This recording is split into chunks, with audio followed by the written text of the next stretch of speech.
ನಮಸ್ತೆ ಎಲ್ಲರಿಗೂ. ಈ ವರ್ಷ ನಾನು ಸಂಧ್ಯಾ ಗೋಲ್ಡ್ ಅಂತ ಒಂದು ಏಷ್ಯನ್ ಅಗ್ರಿಜೆಂಟಿಕ್ ಅವ್ರದ್ದು ಒಂದು ವೆರೈಟಿ ಒಂದು ಎಕರೆಯಲ್ಲಿ ಹಾಕಿದ್ದೆ. ಈ ವೆರೈಟಿ ಬಂದ್ಬಿಟ್ಟು ನನಗೆ ಈಲ್ಡಿಂಗ್ ಇನಿಷಿಯಲ್ ಸ್ಟೇಜ್ ಅಲ್ಲಿ ನೋಡ್ಕೊಂಡಾಗ ಒಂದು 12ರಿಂದ 15 ಕ್ವಿಂಟಲ್ ಬರುತ್ತೆ ಹೇಳಿದೆ. ಮತ್ತೆ ಆದ್ರೆ ಒಂದು 20 ಕ್ವಿಂಟಲ್ ವರೆಗೂ 20 ಕ್ವಿಂಟಲ್ ದಟಾದಿದೆ ಒಂದೊಂದು ಎಕರೆಯಲ್ಲಿ. ಬಟ್ ಮಳೆ ನಿಂತ ಮೇಲೆ ಒಂದೆರಡು ನೀರು ಕಟ್ಟಿದೀವಿ. ಈ ಸಂಧ್ಯಾ ಗೋಲ್ಡ್ ಗುಣಲಕ್ಷಣಗಳು ಏನಂದ್ರೆ ಸ್ವಲ್ಪ ಕಾಯಿ ಮೀಡಿಯಂ ಸೈಜ್ ಅಲ್ಲಿ ಇರುತ್ತೆ, ಆಮೇಲೆ ಪಕ್ಕಲ್ ಕಾಯಿ ಇರುತ್ತೆ, ಬೆಳೆನೂ ಚೆನ್ನಾಗಿ ಬರುತ್ತೆ, ಕಾಯಿ ಗಿಡದಲ್ಲಿ ಬರೋ ಕೊಂಬೆಗಳು ಎಲ್ಲವೂ ಚೆನ್ನಾಗಿ ಬರುತ್ತೆ.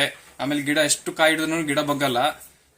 ಕೂಲಿಯವರು ಬಿಡಿಸ್ಬೇಕಾದ್ರೂ ಆಮೇಲೆ ಪಿಕ್ಕಿಂಗ್ ಅಲ್ಲಿ ಏನೂ ತೊಂದರೆ ಇರಲ್ಲ. ಆಮೇಲೆ ವೇಟ್ ಕಡಿಮೆ ಇದೆ ಅಂತ ಯಾರು ಕಂಪ್ಲೇಂಟ್ ಇಲ್ಲ. ಓವರ್ ಆಲ್ ಆಗಿ ಒಂದು ಒಳ್ಳೆ ವೆರೈಟಿ. ಆಮೇಲೆ ಟೊಬ್ಯಾಕೊ ಕ್ಯೂರಲ್ ವೈರಸ್ ಹೋದ ವರ್ಷ ನಾವು ತುಂಬಾ ಫೇಸ್ ಮಾಡಿದ್ವಿ ಬೇರೆ ವೆರೈಟಿಯಲ್ಲಿ. ಈ ವೆರೈಟಿಯಲ್ಲಿ ನನ್ನ ಹೊಲದಲ್ಲಂತೂ ಅಸಲು ಒಂದು ಗಿಡದಲ್ಲೂ ನೋಡಿಲ್ಲ ಈ ವರ್ಷ. ಅದನ್ನ ಮಾತ್ರ 100% ಹೇಳ್ಬೋದು. ಫುಲ್ ಟಾಲರೆಂಟ್ ಆಗಿರುತ್ತೆ. ನಮಗೆ ವೈರಸ್ ರಿಲೇಟೆಡ್ ಗೋಣು ಸೊಟ್ಟಾಗ್ಬಿಟ್ಟು ಮಗ್ಗೆ ಒಣಗೋದಾಗ್ಲಿ ಇನ್ನೊಂದಾಗ್ಲಿ ಯಾವುದೇ ಗಿಡದಲ್ಲಿ ಆ ತರದ ಲಕ್ಷಣಗಳು ಕಂಡು ಬಂದಿಲ್ಲ ಈ ವರ್ಷ ಈ ಸಂಧ್ಯಾ ಗೋಲ್ಡ್ ವೆರೈಟಿಯಲ್ಲಿ.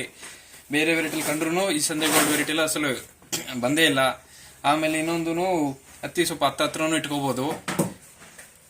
ನಾವು ಎಕ್ಸ್ಪೆಕ್ಟ್ ಮಾಡೋದಕ್ಕಿಂತ ಕರೆಕ್ಟ್ ಆಗಿ ಎಲ್ಲ ಎಣ್ಣೆ ಹೊಡೆದು ಎಲ್ಲ ಮೇಂಟೈನ್ ಮಾಡಿದ್ರು 100% ಮಳೆ ಚೆನ್ನಾಗೈತೆ ಅಂದ್ರೆ 15 ಕ್ವಿಂಟಲ್ ಮೇಲೆ ಬರುತ್ತೆ ಹೊರತು ಕಡಿಮೆ ಬರಲ್ಲ.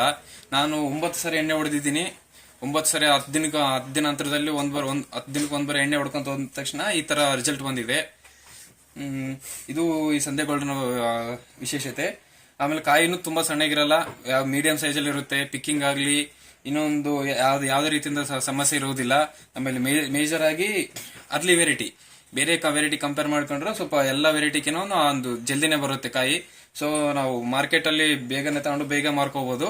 ಈ ಸಂಧ್ಯಾ ಗೋಲ್ಡ್ ಲಕ್ಷಣ ಒಂದು 105 ದಿನದಲ್ಲಿ ನಾವು ನಮ್ ಬೆಳೆ ಬಂದ್ಬಿಡುತ್ತೆ ನಮಗಿದು ಫುಲ್ ಫ್ಲೆಜ್ ಆಗಿ. ಧನ್ಯವಾದಗಳು.